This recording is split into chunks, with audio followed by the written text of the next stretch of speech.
Okay, this is recording. Sorry, got a sore throat today. Alright, I'm meeting Mr. Alex today. He wants to talk to me because of he wants to know about Chinese culture, about how Chinese people operate, and how our culture works. Shit, he's my sore throat's gonna my sore throat's gonna be a problem, but it is what it is, man. Man, I gotta change my MacBook. This is so slow. This is so slow. So,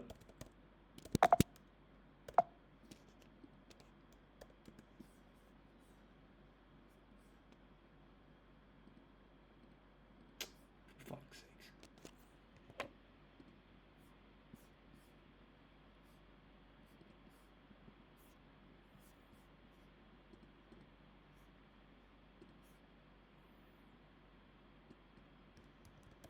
Oh, hey man, can you hear me? Hey, bro. Yeah, again. Yo, what's up, man? How are you? I'm good. How are you? How has everything been? Yeah, I'm good. How's Germany? Good as well. Yeah, Good? a lot of things happened. Like work. I'm not sure how much I've told you, but I generally like quit the job, so I'm not working anymore.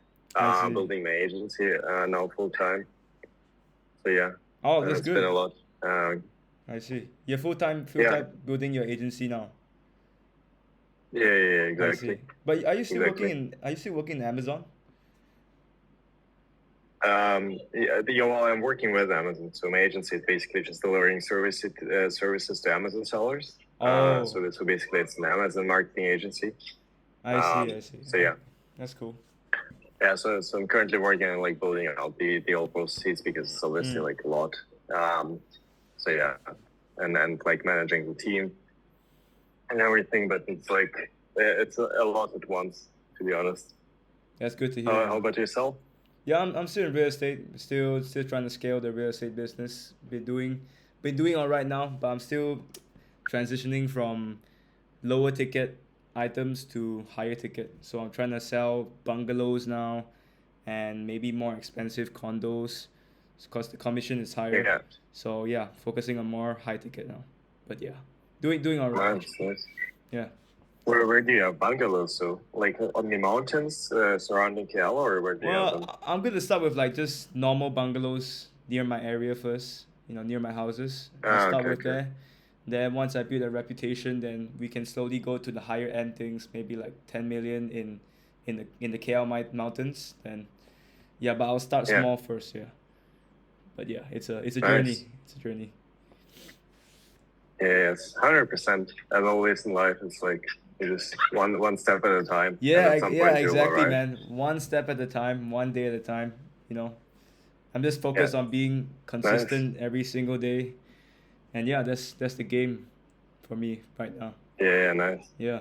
And it's also super late, like for you. Like, have you Nah, been working up it's not until that now? late. It's 10. It's only 10 p.m., man. Don't worry about it. 10 p.m. I sleep at around What's your sleep schedule? 11 to 12. I sleep around 11 to 12. Sometimes one. You know, before I sleep, I Okay. read a book, like so it helps me sleep. Right. Yeah. Yeah, But yeah, around 11 to nice. 12. It's not that late, man. Don't worry about it. Don't worry. Cool. Yeah, cool. Yeah, the reason I'm calling or the reason I wanted to catch up was basically because I'm thinking about an opportunity. So I had this like kind of a genius idea, but I'm not sure how to implement it exactly. Which is basically like Amazon over the past 3 years, it has been like constantly being taken over by Chinese manufacturers Oh, who instead of selling to Western businesses, just go on Amazon themselves. Like they just move their products to their warehouses and basically just sell the products directly through Amazon, which makes life a bit harder for everyone else because obviously like the prices that they're able to offer without the middleman are insane, and like the margins as well. And I've noticed a market opportunity there, which is basically they have products which everybody else has as well because they basically buy the products from them. But at the same time, Western brands are a lot better at marketing, at like everything around, like starting with the images, texts, like advertising, the strategy on Amazon. So I'm seeing this as kind of like perfect clients, right? Because obviously they have great products, they have good reviews, they have good prices, they're price competitive. And I have basically the whole marketing team. So my offer at an agency is basically just, we will do the work for you, we'll manage your Amazon. And it's basically like you're buying yourself a whole marketing, like a built out marketing department done for you, off the shelf, and you don't need to worry about it. And it's basically, I'm working very, at a high percentage, it's performance fee. So I'm charging not that much fixed fee and most performance fee. So for them, it's just basically if we grow them, and then we get paid. If not, then basically they don't lose anything.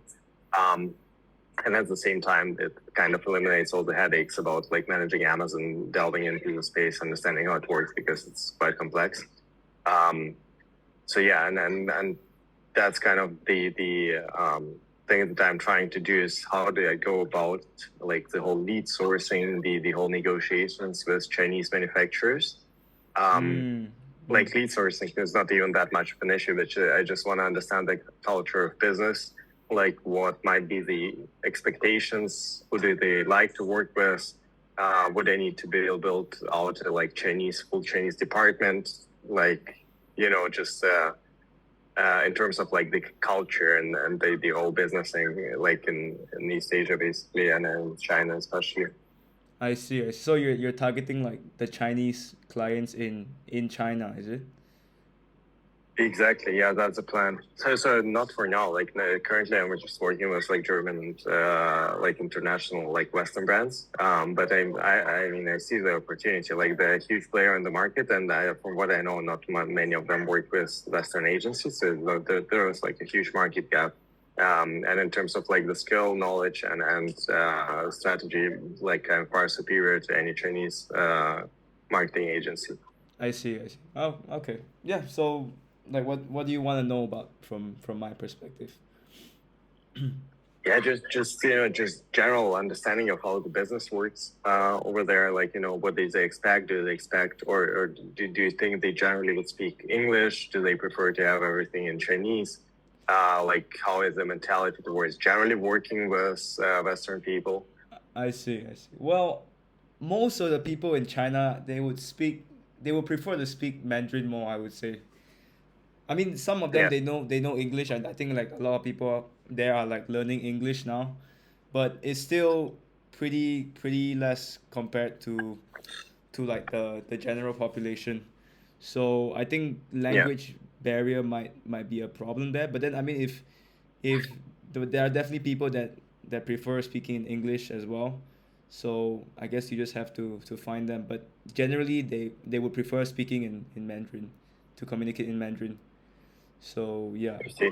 Yeah, because I generally have all options open, right? So I can do this two ways, which is one, I kind of do the same thing. So I built a lead system where you basically just buy leads and then you run them through a funnel, right? So I can do that in English. I can do that theoretically in Chinese. I could have this whole thing translated. I could do it myself, like be the representative of the brand, but I could also hire someone, right? So I can hire the Chinese appointment setter. I can hire a Chinese salesperson. I can hire a Chinese account manager. So that basically everything is handled as if it was a Chinese company, if that's the preferred methodology. So that's what I'm trying to figure out, what's like kind of the best way, and doesn't make sense to just start with what I have and just see how it goes, or would you say it's like 100%, like it would be better to hire like Chinese appointment setter, Chinese salesperson? I mean you could hire them, but then I guess the question is, can you trust them? You know, that's the only concern I have, I Mm. guess, because you guys have like the language barrier problem as well. So, but then I Yeah, mean, of course, there are people that could be trusted. So I guess you just have to filter them, and then because I heard like in China, there's quite a few scammers as well. So you might yeah. have to be careful there as well. But for the most part, I think maybe you should just test it out first and see how it goes. Like You should just Yeah. take action first. I guess. I mean, Chinese people. I guess we are culturally we are kind of humble. So that in general we're humble. Like I was raised humble as well. My parents would always try to humble me, and even if I like won like a award in my school, they would always try to say, hey, it's just a small award. Don't think too much about it. Focus on the next one. And yeah, that's how I was raised, and generally how Chinese people are raised. Like we are raised to always be humble. I guess that could Yeah. help you like if you want to know. Yeah. Do you think like that also kind of results in Chinese people willing to like go further distance in terms of like, okay, we've hit, for example, 1 million with the company, but like it doesn't matter. Let's hit 2 million. It doesn't matter. Like let's hit 10 million. Like Yeah. that. It's always like this constant forward Exactly. movement. Yeah, they're always constantly progressing. But of course, there are people that don't do that. But I think for most Chinese people, we're always constantly progressing. We're always thinking that we can do better. And I think Yeah. China people work very very hard. I think you can hire people that Yeah. work very hard there. Yeah, for your business. Yeah. Cool. And at the same time, like, would you say like they like, because like from what I've heard, like obviously like I've spoken to people who are working with Chinese manufacturers in terms of like buying their products, and from what I know, there it's kind of like they prefer to like meet in person. They prefer to get to know you on a personal level, like that like there is some kind of like personal level bond before they do like all business, as or basically the way of doing business is like by forming these kind of personal connection first. Yes, yes, that's a big one. They would definitely prefer a personal relationship. In Mandarin we call yin tou. Like normally, if Yeah. you want to get close to someone, you would drink alcohol with them. You would at night you would Yeah. drink alcohol, you would drink beer with them, and then you would get close to them. Because when you drink alcohol, then you get a bit drunk, and then you want to open up more, and then they tend to share more things with you. So you could do that if you want to get like a more closer relationship with them. Definitely relationship is a big thing here. Like if you want to get a good deal, you gotta be close to that person. So yeah, Yeah. definitely. Yeah, you gotta build a Yeah, personal that makes connection. sense. Yeah. It can't just be transactional. Cool. Even if it's a good offer, they will have to see who you are first. They will have to trust you. They will have to Yeah, know who you are as a person first before they go through with you. So yeah, they definitely focus more on relationships. that makes sense. Yeah. And how would you like imagine the situation you or me? You're mostly like in Europe. How would you kind of foster that bond? Like, do you think it makes sense for me like to fly over there? Do you like again? I'm coming down to the solution because I guess like it's probably the easiest one. It's like hire someone, but like that's a question of trust, obviously. Like, how do you set up the hiring process so that you can actually trust the person, right, to build this connections because that's kind of the job, like of any sales manager, right? So to build hold the connection and then kind of account manager takes over and they need to build the trust and personal connection as well. Because at the same time I'm thinking like how can I scale it? Because like if I have like say 10, 20, 30, 40 customers, it'll be hard to maintain everything like in terms of like personal connections. So thinking of ways to scale it as well. Mm. Yeah. You're gonna have to find like a Chinese person that you can trust, and then he can handle Yeah. all the Chinese clients. Yeah, if I were you in Europe, it would be it would be quite hard like, actually. You would have to travel to Yeah. China and see how's the landscape there, how's the environment there. 'Cause I think that there's a few like Europe entrepreneurs or from the US or UK, they go to places like Shanghai and Beijing to set up their e-commerce stores or whatever. So I think if they can do it, you can too. But then you might have to move to there to see how it goes, to Shanghai or Beijing, and then you meet the people there, you learn the Yeah. culture there. Then I think you could definitely meet somewhere that could help you. And if not, I'm sure there's like Yeah. a lot of digital nomads there that you can meet, and you can build a connection with them, and they would probably have connections with the Chinese people there, and then you could start from there, I guess. 'Cause I'm sure you have many connections there as well, right? in China or maybe like Yeah, some other well, I know countries. some people, but like not directly the ones living there. Like mostly like the circumstantial ones, like brand owners that are working with manufacturing facilities. So yeah, Yeah, I yeah, mean, that's interesting. you might have to move there. It's it's bad. I mean, you could also like at the same time travel and have fun there, I guess, and get some Yeah, experience. Have you been to China? no, never No, actually. never. Like Wow. it's on my Wow. list, It's on your list. but Shanghai is like hella expensive. Yeah, It's Shanghai. like Shanghai live is there for a expensive, month. man. Even for like Yeah, Europeans, it's expensive. Yeah, I've been there. Yeah, it's. it's like double the cost of living probably as it Mm, is here. yeah, yeah, Like it's similar to Singapore, I believe. yeah. Almost. Yeah. If you want a good place, I guess. But yeah, yeah. It is Yeah, expensive there. Yeah. But yeah. yeah, that's interesting. And how would you like in terms of like trust and everything? Like how would you approach hiring, or how do you think you could kind of navigate whom you could trust, whom you could not trust? Like, do you kind of notice it from Chinese person to Chinese person? Is it like some kind of cultural thing that you just notice? Um, or how do you think that works?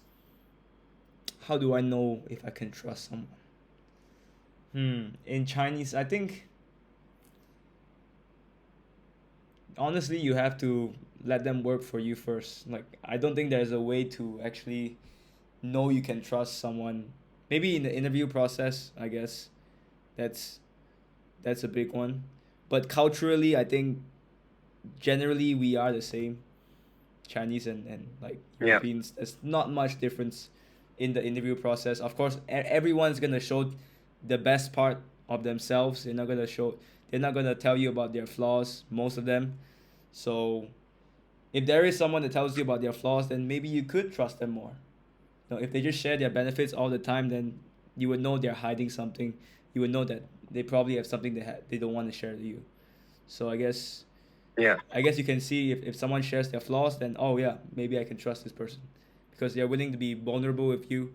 They're willing to share like their weaknesses, and I think that could help you. Yeah, yeah. That makes sense. but culturally, I think that's not much Interesting. difference. Yeah.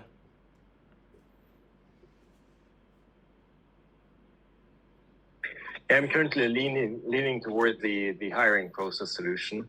Mm. And I like because the thing is like I'm doubting that like even if it works fine, like especially if it works fine, then I'll be unable to scale it with myself. So I might as well just build a scalable system from the ground up, right? Because like obviously salespeople work in commissions, so it's not much of an upfront cost.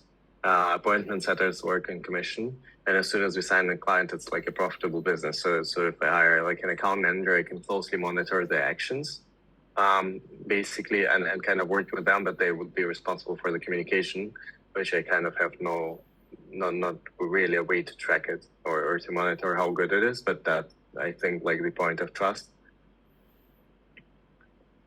Yeah, that's interesting. Yeah, I guess you're gonna have to And find the right then people. like Yeah. how would you say like the culture towards like freelance work, or like do they prefer like full-time? Like are there a lot of freelancers? I think like freelancing is generally like kind of a European thing. I mean, if freelancing, I think you can find them for charging for cheap, but then of course it won't be like cheaper than people that work in India or Philippines. Like Chinese people, Yeah, they would charge higher than them, but not too high. They won't charge higher than Europeans or people from the US. So yeah, I think you will find them around that range. But yeah, I mean generally they would do their work, but some of them scam, yeah, so you're gonna have to be careful about that. But yeah. yeah. 100%. Yeah, that's like also like for example, like from what I've heard, like should be quite cautious with Indians as well, Yeah, because yeah. there are quite a few scammers. I mean So yeah, anybody, like, even Europeans or US, there's scammers everywhere, right? yeah, yeah, It doesn't 100%. discriminate. There's no one race that has more scammers than the other. There's scammers everywhere, Yeah, so you can you can never tell. But yeah. yeah. But like from my experience, like I really enjoy like the Asian working culture. So I've worked a lot with people from the Philippines, Oh. Like like I'm not sure why, but Philippines has become this kind of like Asian Amazon hub.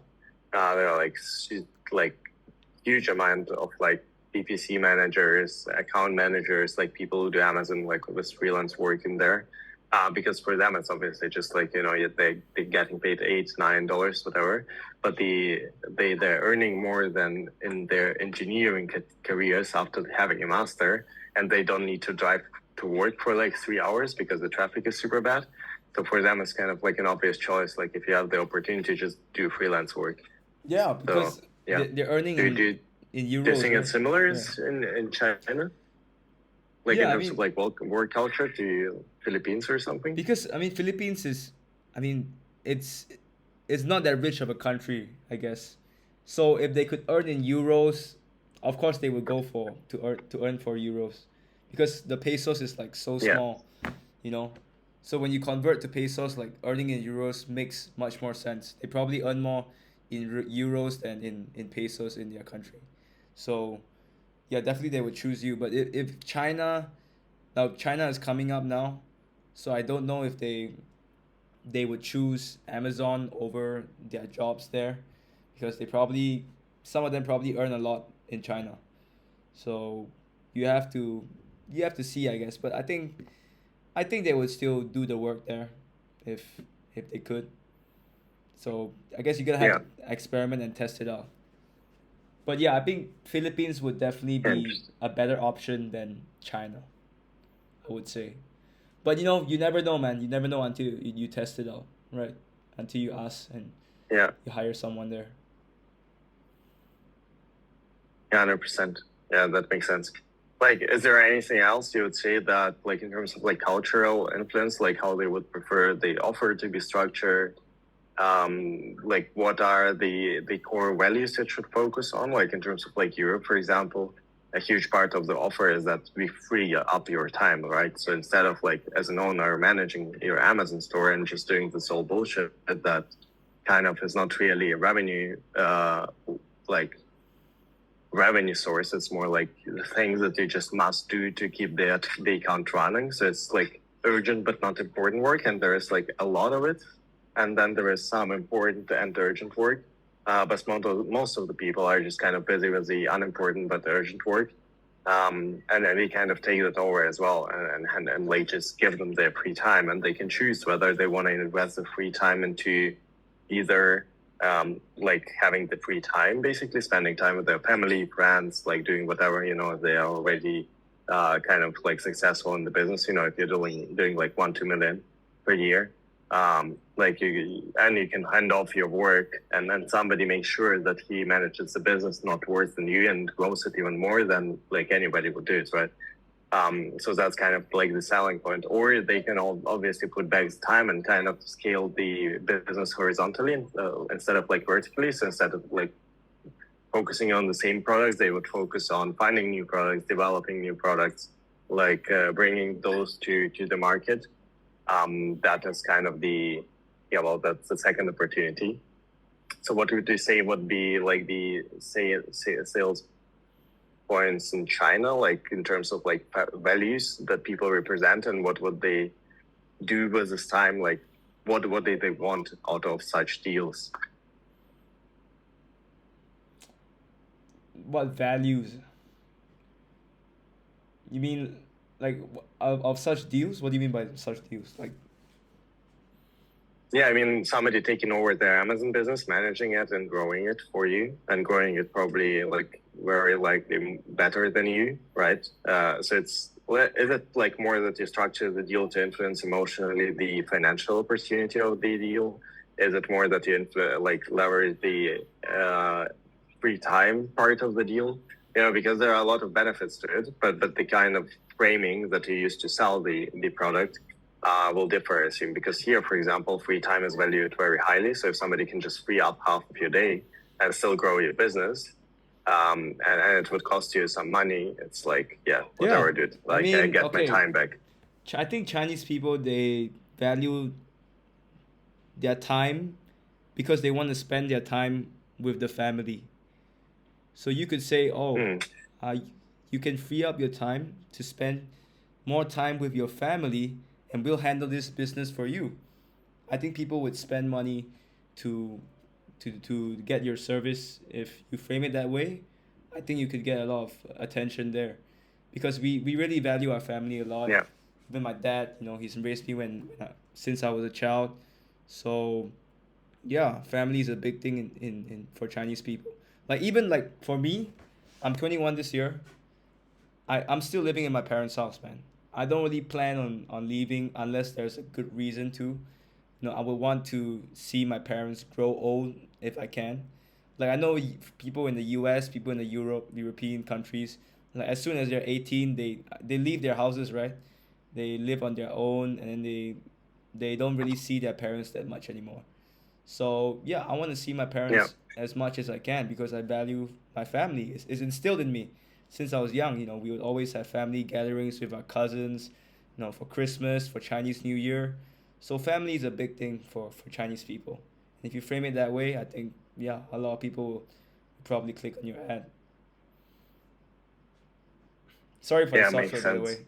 I'm having sore throat now, so it's a bit Yeah, no weird. worries. Yeah.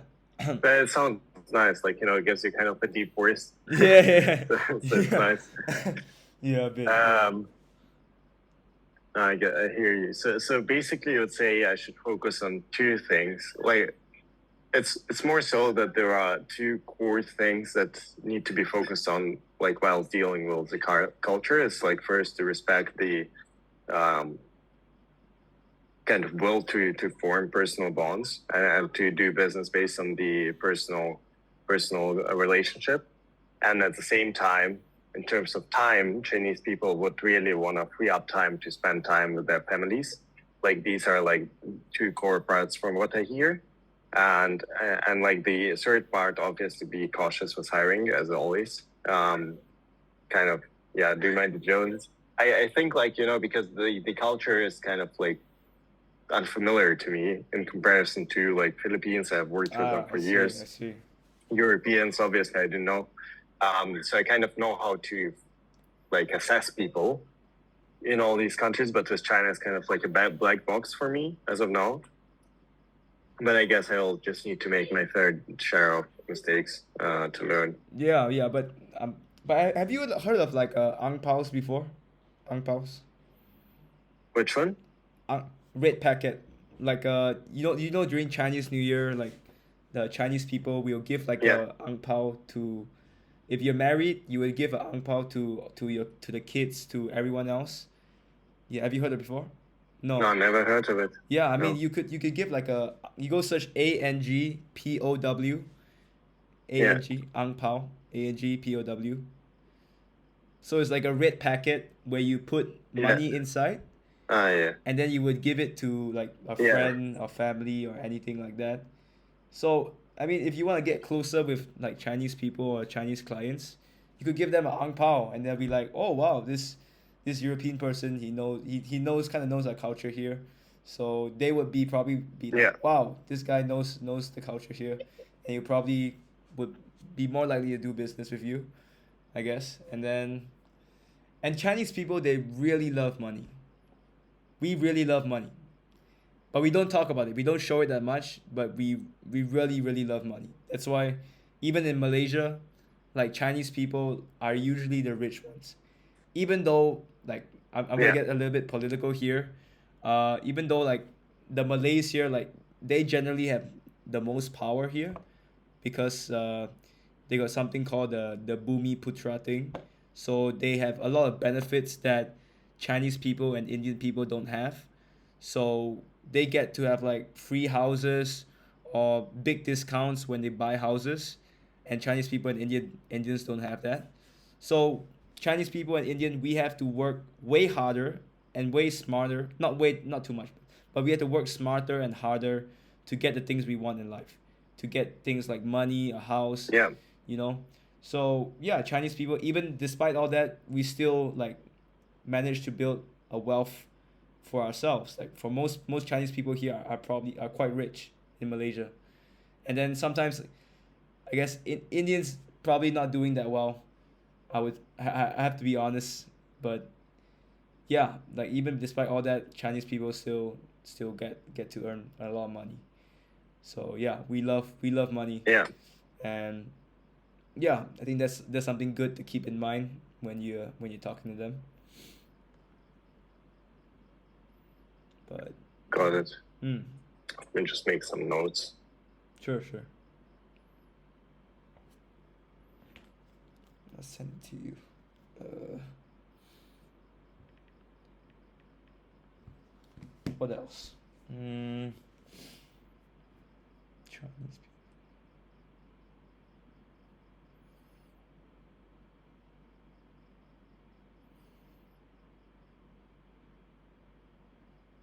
Yeah, we generally really humble people, and we would always try to act. I feel like we would always try to act weak. When we're strong. Like, if you're strong, you want to act weak, right? You wouldn't want to show people like how strong you really are. You would like act dumb or act stupid or you act weak, so people look down on you. And when people look down on you, that's where you get them, and that's when you show your true power. You show Mm, your true powers when it's really needed. But when it's not needed, you don't need to show off. You don't need to show how great you are. I think that's a big difference. Like, there's a lot of Chinese people that are super rich, but they don't show it. They don't buy the Lamborghini. They don't buy the Bugatti. They don't buy the fancy house. They don't need it. They just want to spend time with their family, and that's it. So I think that's a big difference, because I feel like a lot of, I don't know, U.S. people, they would borrow money just to lease a Lamborghini, just to show that they're rich when they're really like not rich. yeah, The difference between looking yeah, rich and actually being rich.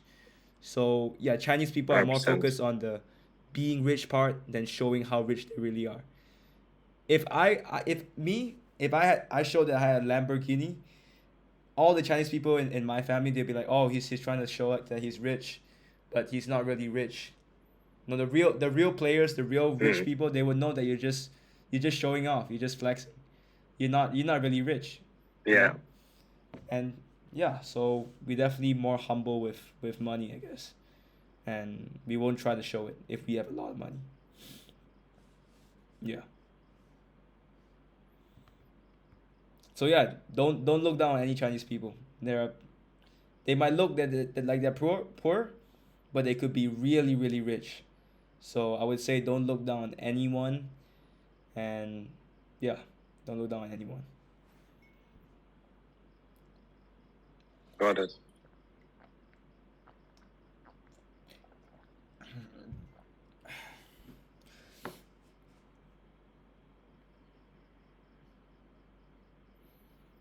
But I think.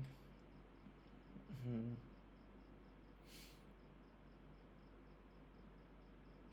But I mean, also it's from my experience as well, cause I don't live in China. I live in Malaysia, and I'm just a Chinese person here, so I can tell Yeah, you from my experience as well.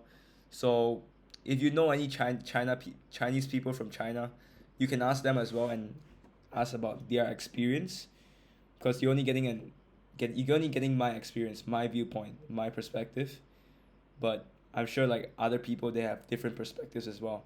So maybe you can ask them. yeah. Like, if other Chinese people. I mean, am I the only Chinese person you know? I'm not the only Chinese person, right? Yeah, I think so. Yeah, Oh, I am? personally, yeah, Damn, okay. It's an honor, yeah, man. yeah, 100%. Yeah. Okay, cool. But Yeah. yeah, that's all I can share you, man. Um, That's from my perspective. You should still try to like got ask it. for more perspective from like other Chinese people as well, because I'm sure they know more as well. You know. So yeah,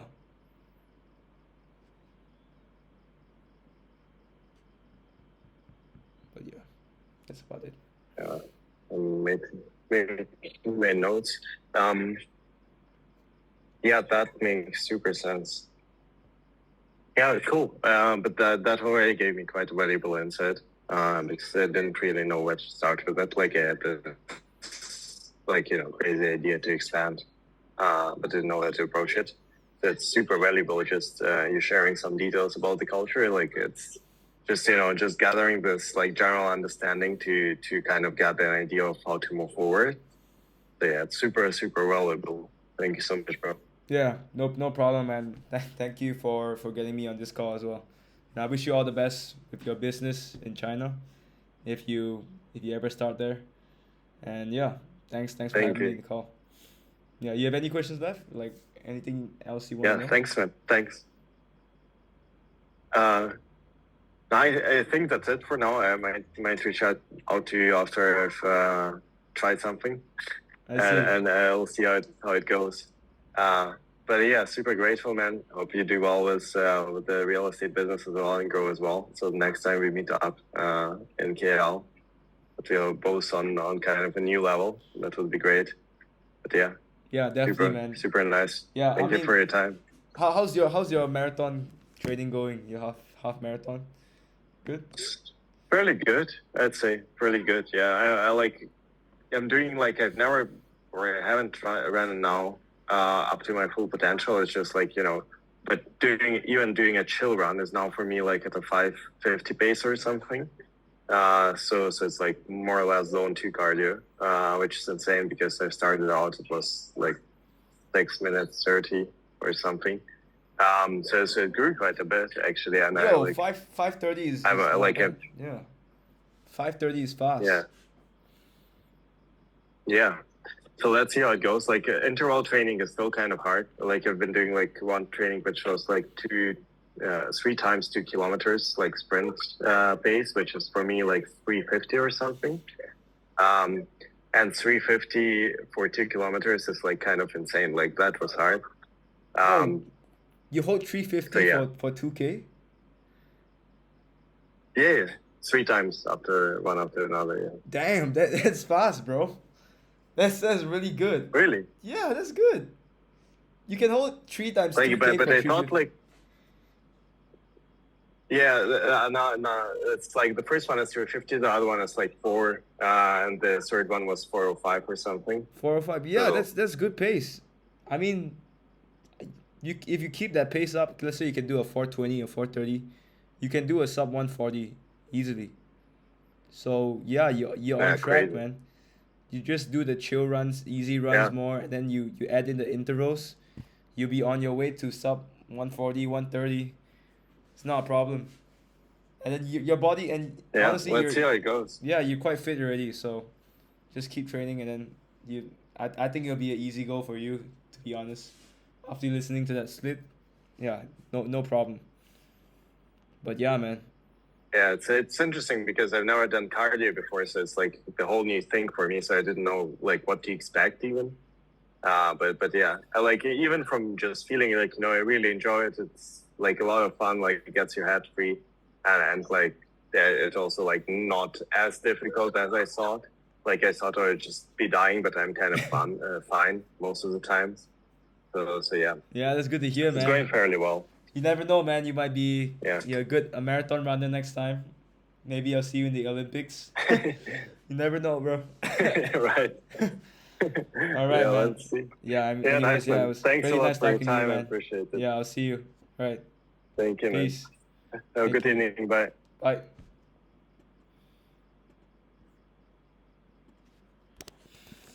What a G, man. Alex.